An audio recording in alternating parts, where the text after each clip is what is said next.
People watching this right now are pretty excited about either starting their real estate career as you offer investors and why you do what you do. Absolutely. Thanks. You can find a lender who will give you 50% LTV. He'll give you 100 down.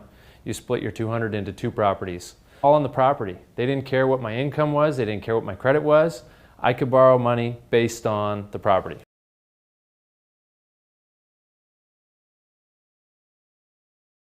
It's called asset-based lending. How old were you when you were acquiring these properties?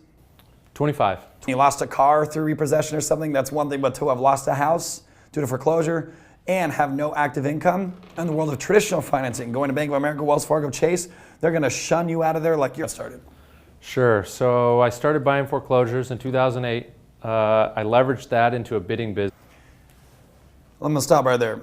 3,000 multifamily units. So again, of properties that were at least 5 units or larger, 3,000 of those you couldn't have qualified through a traditional lender if your life depended on it. Yet look at what you've been able to do. It's about a hard money lender. I'm not in a box like a B of A or a Wells Fargo. I look at the deal if it makes sense based on the asset, not the borrower. The borrower helps. Maybe I'm a little more generous when the borrower is right, but the asset.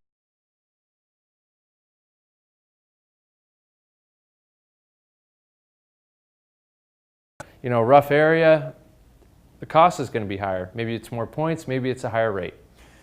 But 50,000 for it. However, if you're buying a house for 100 grand and you want him to give you 80,000,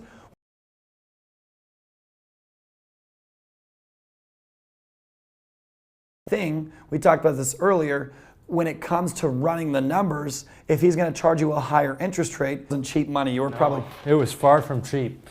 And you mentioned something good there with skin in the game.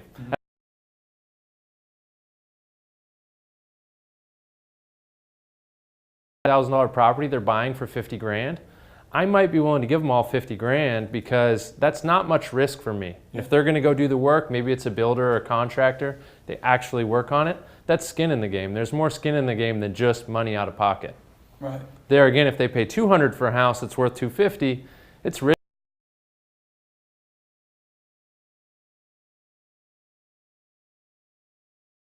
Works. In the next video, I'm going to start asking Chris from a borrower's perspective what banks or lenders would ask of him, and now from a lending perspective what he looks at in borrowers, because the big